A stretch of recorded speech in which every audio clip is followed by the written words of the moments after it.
Welcome to my YouTube channel. Myself, Shilpa Devadatta Joshi.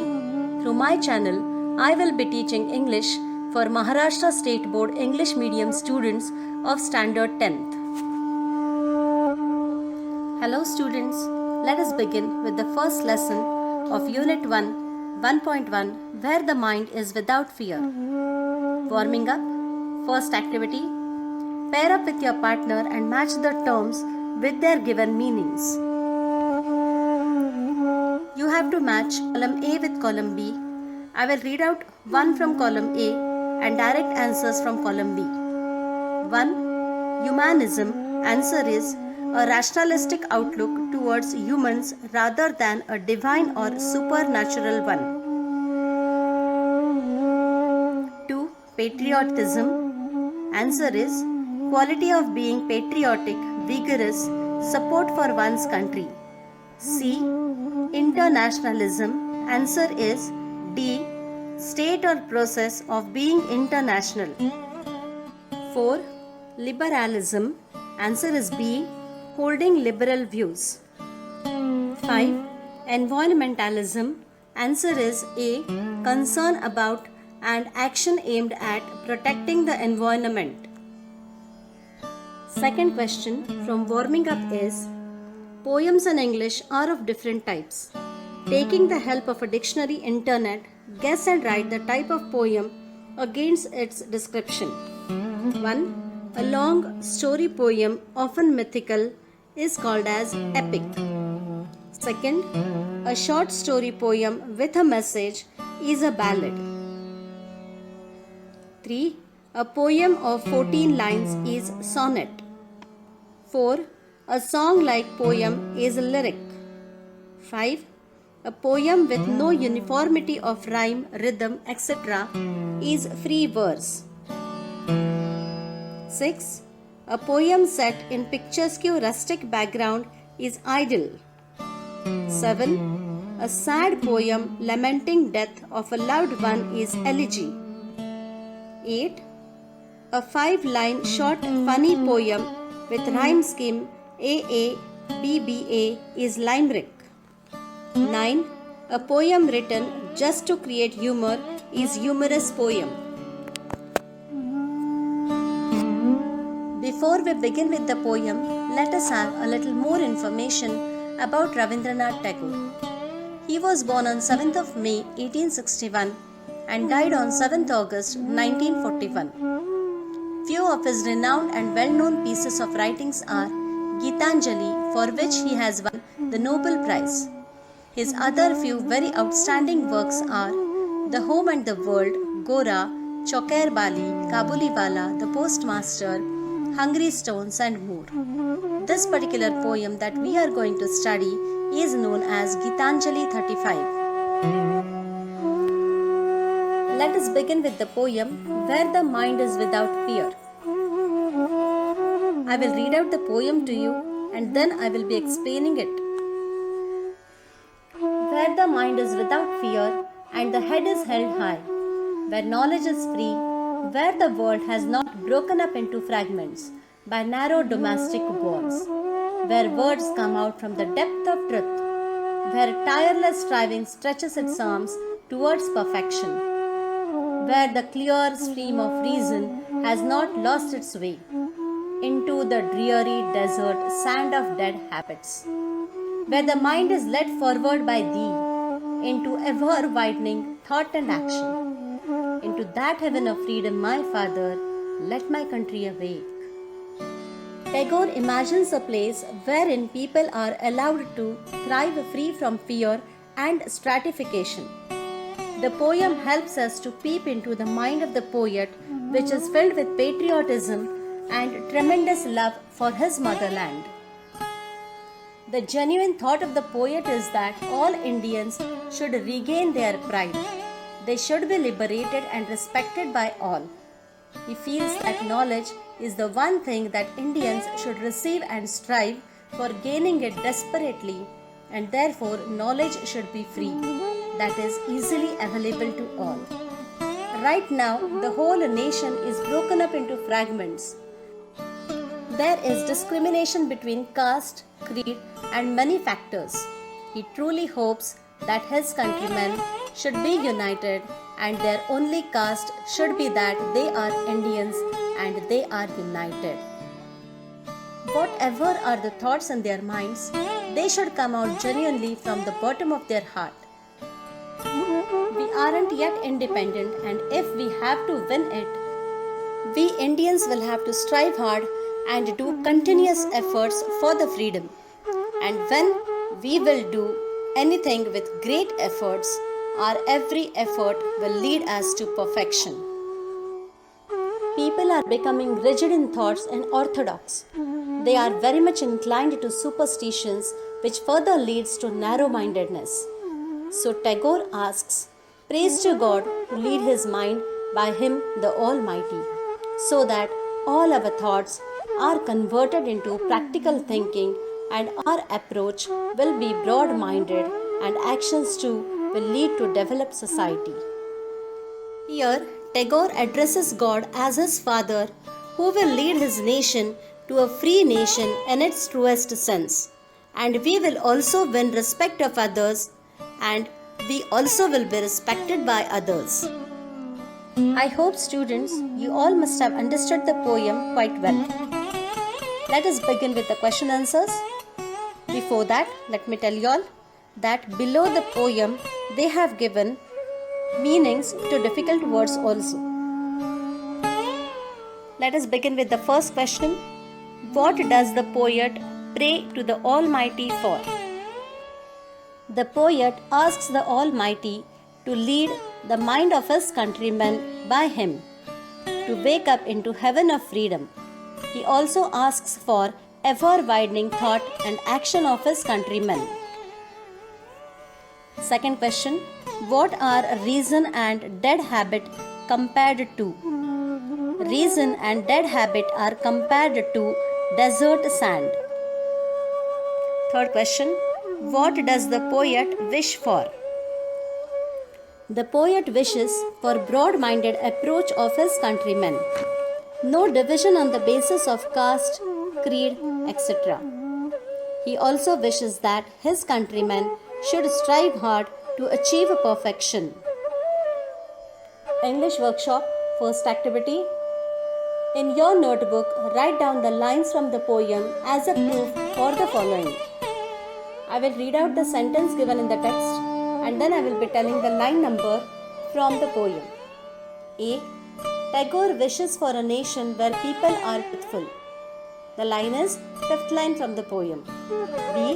The poet would like everyone to work hard to reach their goal and in the long run to reach perfection. Line number is 6. C.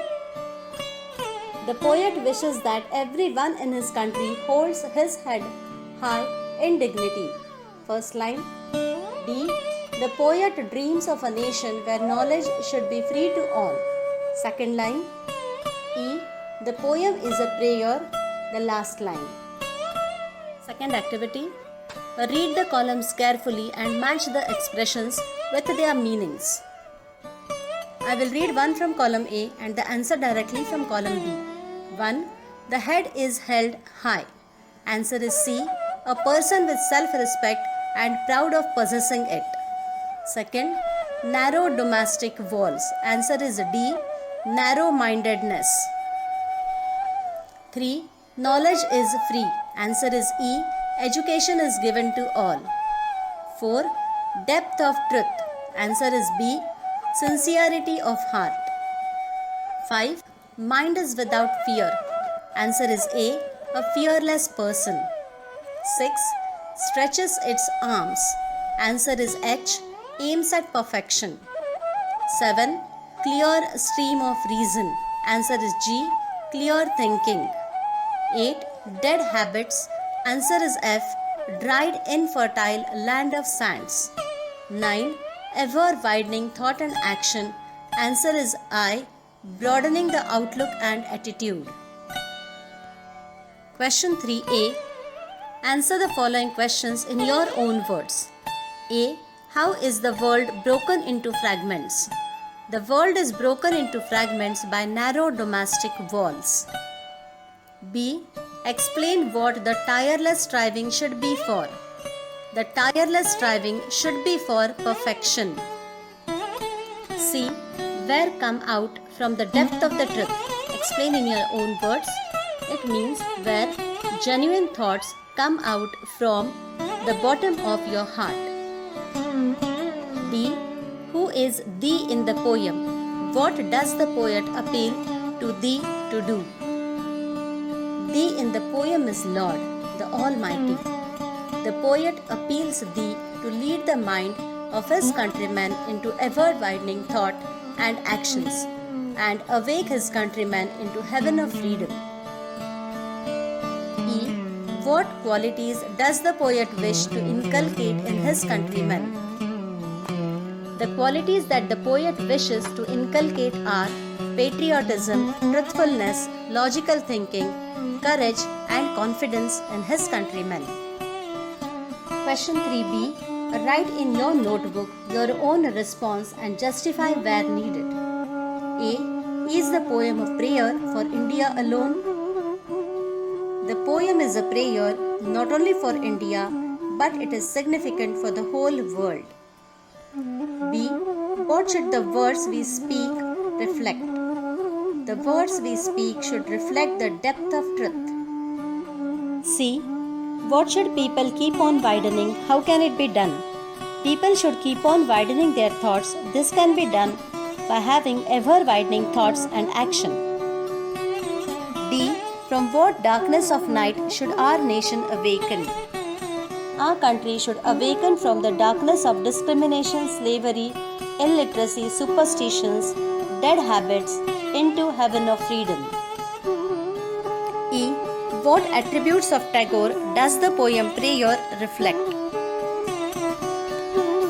The attributes of Tagore reflected through the poem are his selfless thoughts and actions, patriotism, his feelings for the betterment of his nation, and his approach towards literacy and liberty.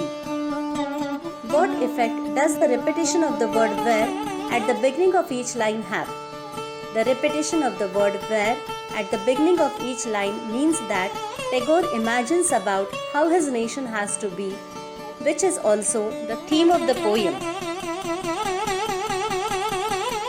Read the poem carefully and complete the table after discussion in pairs. One is done for you. I will read directly from the second one. Concept in the poem head. Present situation. Head is bowed down without any self-respect and the people have low self-esteem. Expected ideal situation is pride and honor. C. Knowledge. Present situation is knowledge is available only for a chosen few. Expected one is knowledge should be free for all. 4. Words. The present situation is shallow and superficial words. Expected situation is they should come from the depth of truth. 5. Habit. Present situation is dead habits. Expected is people should think logically and use reason. 6. Thoughts and action. Present situation is narrow outlook. Expected is people are progressive and broad-minded. Question 5a. Complete the following sentences using your own interpretation. I will directly give you all the answers. A. When the mind is without fear and head unbowed, we enjoy complete freedom. B. When knowledge is free, every citizen enjoys the right to read and write. C. We can prevent narrow domestic injustice when we pull down discriminatory walls of caste, class, religion, etc. D. Constant effort and strife leads to success. E. Logical thinking and reasoning can put a stop to dead habits. F. Tagore appeals to God to make his country a heaven of freedom.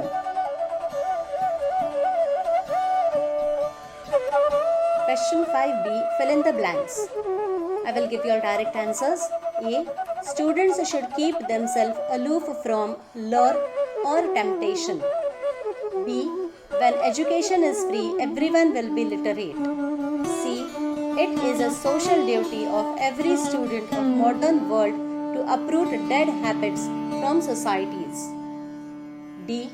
Students must develop ever-widening outlook and attitudes. E. In the world of sycophancy, students must broaden their outlook. Question 6. Find out the examples of metaphor from the poem. Examples of the figure of speech metaphor from the poem are: where the world has not broken up into fragments. Second, where the clear stream of reason has not lost its way. Third, into the dreary desert, sand of dead habit. Students, this was all about the poem Where the Mind is Without Fear. I hope this video will be helpful to you all. If you like the video, please like, share and subscribe it. To watch my new videos, do not forget to click the bell icon. See you soon.